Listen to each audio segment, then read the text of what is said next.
तरफ तो ऐसे देखते रह गए थे। अच्छा, अच्छा, मतलब उसकी आंख ऐसी खुली है। वो मतलब आंख बंद ही नहीं हो रही, उसकी आंख बंद तो नहीं, ऐसे ऐसे देखा जा रहा है। ठीक है, कुछ सेकंड रुकेगा। और जो जितने रुपए का हो, 2 रुपए का हो तो 2 बार धक धक करे, 3 रुपए का हो तो 3 बार धक धक धक धक धक धक करे, 4 का हो धक धक धक धक धक, फिर रुके 5 पे ऐसे ऐसे हो, 20 पे ऐसे, 100 पे धक धक धक ऐसे करता रहे। इससे उनकी पहचान भी हो जाया करती थी। हेलो दोस्तों, एक नई अवतार कहानी में मैं आपका दोस्त संतोष स्वागत करता हूँ। अभी आपने शीर्षक देखा, दिल के चोर। भाई साहब, ये दिल के चोर तो बॉलीवुड वालों का काम है, कुछ ना कुछ बनाते रहते हैं, कभी पेड़ों के आगे पीछे, कभी घाटियों में आगे पीछे। दिल का चोर कहानियों में कैसे आ गए? भाई, दिल तो पहले भी बहुत सारे लोग चुराते रहे हैं, हजारों साल से चुराया जा रहा है एक दूसरे का दिल, और आगे भी हजारों साल तक लोग चुराते रहेंगे। अब किसने किसका दिल चुराया, अब क्या हुआ, ये मैं इस कहानी के द्वारा शुरू करता हूँ। बहुत समय पहले एक ऐसा नगर, सोचो, एक ऐसा नगर जहां सोना ही ना हो, चांदी ही ना हो, तांबा ना हो, लोहा ना हो, ऐसा कुछ भी कोई मुद्राएं ना हो जिससे व्यापार होता हो। तो फिर मुद्राएं क्या थी वो मुद्राएं, दिल की मुद्राएं। होता ये था कि जो भी उनके यहाँ लोहे का दिल होता था, तांबे का दिल होता था, कांसे का दिल हुआ करता था, सोने का दिल, हीरे का दिल, ये सारे दिल। और ऐसा नहीं कि केवल पत्थर के बना, वो उस तरह के बना दिए गए हैं, भाई उनमें जान होती थी, वो ऐसे धक धक धक धक धक। और जो दिल जितने का हो, जैसे 1 रुपए का दिल हो तो एक बार धड़केगा, रुक जाएगा, एक बार धड़केगा, कुछ सेकंड रुकेगा। और जो जितने रुपए का हो, 2 रुपए का हो तो 2 बार धक धक करे, 3 रुपए का हो तो 3 बार धक धक धक धक धक धक करे, 4 का हो धक धक धक धक धक, फिर रुके 5 पे ऐसे ऐसे हो, 20 पे ऐसे, 100 पे धक धक धक ऐसे करता रहे। इससे उनकी पहचान भी हो जाया करती थी।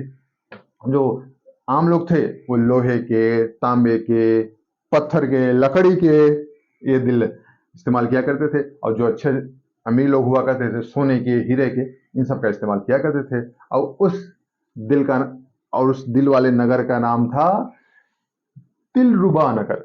बहुत बढ़िया, जबरदस्त जैसे नाम था। अब वो लोग दिलरुबा थे या नहीं थे, ये तो कहानी में बाद में आएगा।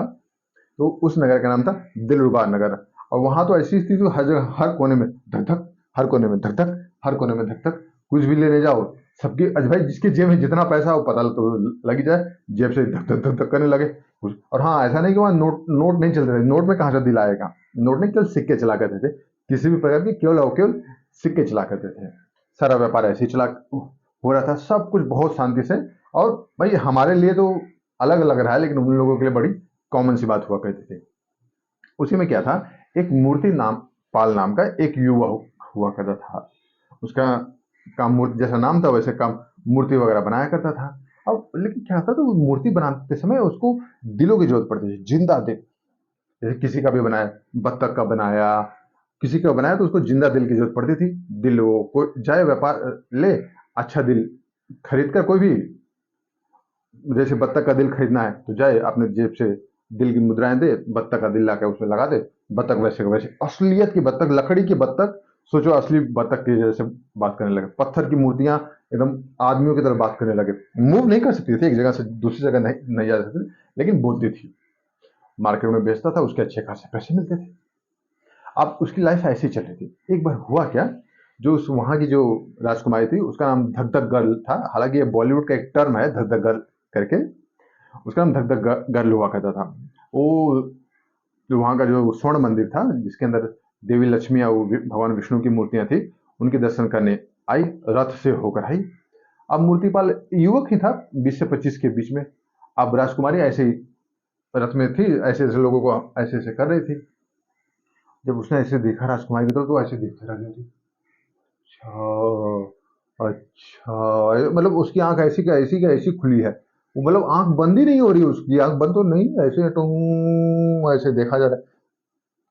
और जब उसने देखा, बोला अरे यार, ये तो राजकुमारी बहुत अच्छी है। तो बोला यार, हम लोग कैसे, हम लोग, मैं तो मूर्ति बनाता हूँ, अब राजकुमारी मुझे पसंद तो है, लेकिन राजकुमारी मुझे पसंद करेगी कि नहीं करेगी, ये बात बड़ी गहरी है। अब उसने सोचा कि यार कैसे भी करके राजकुमारी से शादी किया जाए, उसको अच्छी लगी राजकुमारी। अबे इतना आसान तो थोड़ा होता तो हर किसी के घर में राजकुमारी ही होती। अब सब कुछ उसने राजकुमारी में पता कर लिया कि भाई क्या है, लेकिन मिलना हो ही नहीं पा रहा, तो अपनी बात रखे तो रखे कैसे राजकुमारी से। कई बार कोशिश किया वो उद्यान में जहाँ राजकुमारी आती जाती है, विद्यालय, बहुत आसपास जाए, मूर्तियां वगैरह लेकर जाए, लेकिन बात बन नहीं पा रही थी, आधी अधूरी बन रही, कोई मतलब नहीं था। तो उसने कहा क्या कैसे भी करके उपाय करूं, लेकिन शायद उसके इच्छा शक्ति की वजह से क्या हुआ, राजकुमारी का स्वयंवर आयोजन किया गया। भाई सभी राजकुमारी का स्वयंवर होता ही है, तो स्वयंवर में एक शर्त हुआ करती थी। होता क्या था, जो राजकुमारी के पास एक थी कि वो अपना दिल निकाल के बाहर एक थाल में सजा कर रख सकते थी, जीवित रहती, ऐसा नहीं कि मर गई, ऐसा नहीं था, भाई जादुई नगर था। दिल रखती, वो दिल जिसके पास भी जाता और जिस भी राजकुमार के पास जाकर वो एकदम से लाल हो जाता, वो राजकुमारी से विवाह कर सकता था। सुर्ख लाल होना चाहिए था, यही शर्त थी। यानी विवाह का निर्णय वो दिल लेगा, राजकुमारी नहीं लेगी। ऐसी हुई। अब जब उसको पता लगा, मूर्तिपाल को लगा कि अच्छा कोई भी आ सकता, शर्त ये भी थी, अरे यार दिल कैसे लाल हो सकता है। फिर उसको याद आया, अच्छा लाल रंग तो लाल रंग को ही पसंद करेगा, पीले को तो पसंद करेगा नहीं। उसे क्या करेंगे, अपने आप को ऊपर से लेके नीचे तक पूरा लाल लाल कर लिया, कपड़े पूरे लाल, एक मतलब कोई और रंग रखा ही नहीं उसने अपने शरीर में, केवल चेहरा छोड़ के हाथ भी उसने लाल कर लिए, बाल भी लाल कर लिए, केवल चेहरा छोड़ दिया अपना, लेकिन राजकुमारी पहचान सके सब कुछ लाल ही लाल। और अपने कपड़ों के नीचे बहुत सारे गुलाब के वो पंखुड़ियां उंखुड़ियां फाड़ फाड़ के अंदर रख लिया, ताकि महक भी एकदम गुलाबों की जैसे एकदम लाल लाल बढ़िया सी महक आए। पूरे लाल लाल, फुल ऊपर से नीचे तक लाल, लोग जूते तक लाल थे उसके। गया, बहुत सारे राजकुमार आए हुए थे। राजकुमारी का दिल ऐसे सभी के पास से घूमा। अब जैसे मूर्तिपाल के पास आया दिल, जैसे राजकुमारी ऐसे लेकर घूम रही थी, ऐसे जा रही थी, अब इसी बीच उसका दिल हल्का हल्का मूर्तिपाल के पास लाल होना स्टार्ट हुआ। तब तक मोड़ था, हल्का सा मुड़ने का रास्ता था, राजकुमारी अचानक से झटके से मुड़ गई और दिल लाल होते होते भी अचानक से आगे बढ़ गया। अब फिर उसके बाद राजकुमारी पूरे सबके पास घूम गई। अब सबके पास घूमी तो भाई, तो तब तक तो दिल लाल होता, तब तक राजकुमारी घूम चुकी थी। अब मूर्तिपाल बोल रहा यार, राजकुमारी तो रुकी नहीं और दिल इधर लाल भी होता, दिल का मन पूरा मूर्तिपाल की तरफ था, लेकिन राजकुमारी घूम गई थी पूरे स्वयंवर में, उसने चक्कर लगा लिया, कोई पसंद ही नहीं आया। सबने बोला ये तो स्वयंवर तो असफल हो गया, अब क्या करें। ये मूर्तिपाल को आभास हो चुका था, भाई दिल पसंद मुझे ही करता है, अब क्या करें। भाई देखो, जब बात ऐसे मोहब्बत से ना बने तो चोरी भी उसमें कोई बुराई नहीं है। ऐसे ही उसने किया।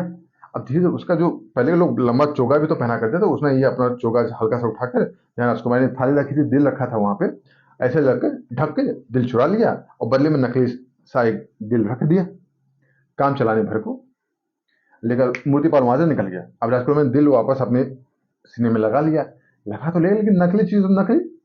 सुबह तक चला, लेकिन शाम तक उसका सॉफ्टवेयर समझ लो उड़ने लगा।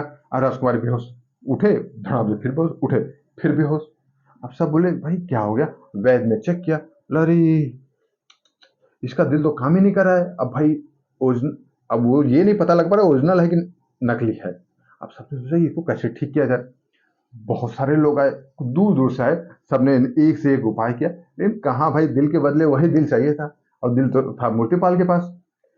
सबने कोशिश कर ली। अब मूर्तिपाल की बारी आई। मूर्तिपाल एक बढ़िया सा जादूगर का वेश धर के आया, बहुत बढ़िया, कोई पहचान ही नहीं पाया कि वो मूर्तिपाल है। बोला देखो मेरे पास जादू है, मैं राजकुमारी को ठीक कर सकता हूँ। सबने बोला ठीक है। बोला लेकिन एक ही शर्त है, राजकुमारी की मेरे से विवाह करना होगा। राजा का मन तो नहीं था।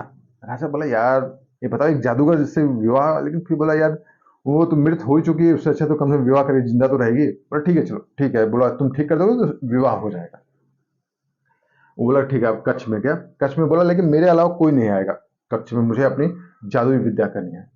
और जादुई विद्या क्या करनी थी, बंद करके वो अपने दो डंडे लेकर अम दम दम दुम दुम दड़ाम ओम दुम दम दुम दुम दाम, पता नहीं क्या क्या कर रहा था, धुम बाहर आवाज आ रही थी। लोगों को लगा कोई बहुत बढ़िया, को लगता है कोई मंत्र जाप हो रहा है। वो तो अपना आम दुम दुम दुम दुम धड़ाक, अम दुम दुम दुम दुम धड़ाक ऐसे ऐसे किया जा रहा है।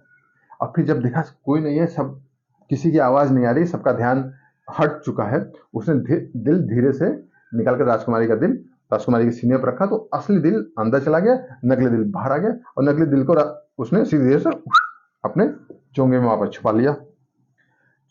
और छुपाने के बाद जब फिर वो बाहर आया, फिर बाहर आके उसे पता था सब। उसने बोला देखो अभी राजकुमारी को कोई तंग ना करे, सूर्योदय जैसे ही होगा, सुबह की पहली किरण के साथ राजकुमारी उठ जाएगी। सबने बोला ठीक है, उसको अतिथि गृह में ठहरा दिया गया। सुबह हुआ, अब सुबह तो उसको पता था कि राजकुमारी तो ठीक है, तो हो ही जाएगी। सभी खुश, अरे राजकुमारी ठीक हो गई, ठीक हो गई, ठीक हो गई, ठीक हो गई। अब राजा भी खुश, और शर्त के अनुसार उसने मूर्तिपाल से राजकुमारी की शादी करके उसको आधा राज्य दे दिया। तो यही है, दिल चुराने वाले पहले भी इस तरह झूठ बोलकर चाहे कैसे भी चुराया करते थे, चाहे घोड़े पर उठा लिया करते थे, आज भी ऐसा करते हैं, और आज से हजारों साल बाद भी दिल चुराने वाले ऐसे ही करते रहेंगे। तो कहानी गई वन में, सोचो अपने मन में। कल मैं फिर एक नई और ताजा तरीन कहानी लेकर आऊंगा। Signing off, bye.